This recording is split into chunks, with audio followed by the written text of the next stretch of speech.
Hi, my name is Christopher McGee, and I'm the Rail Fleet Services Maintenance Manager for the Heavy Rail Division at LA County Metro.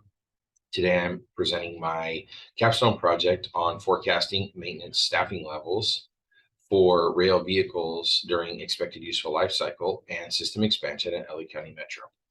This research project seeks to find a more effective way to staff maintenance personnel at LA Metro.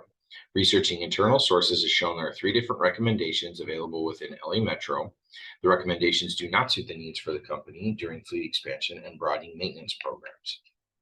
The talent acquisition bottleneck is almost exclusively centered around rail maintenance specialists. Service attendants and paint and body technicians have shorter training duration between hiring than to divisional assignment.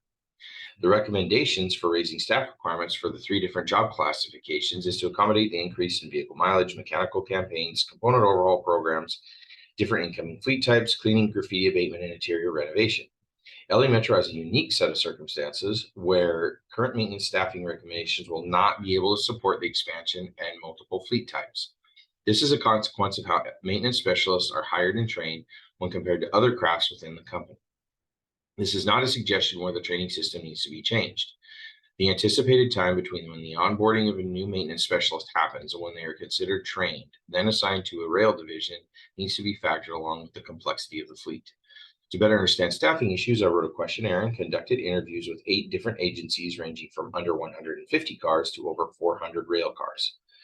That information was compared to data collected from the FTA, then analyzed to help develop a sense of how LA Metro compared to other agencies of similar and different sizes. LA Metro's current and anticipated situation is more complex than most of the agencies interviewed, thus needing a different approach than has worked in the past.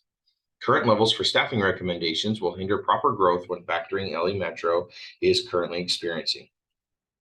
Final recommendations were made with the intention of not increasing the size of the workforce to unsustainability.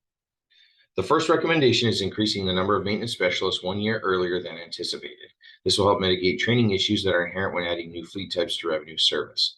The second recommendation is increasing staff requirements above current levels because LA Metro has made the decision to expand the scope of maintenance and excessive graffiti issues.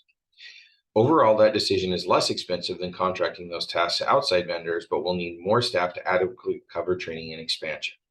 The third recommendation is to hire maintenance specialists without using the JACK program. Thus, will shorten the training time by about 1 year and bring personnel into the shop at a faster rate. Thank you for listening to my program. I'm open to questions or comments.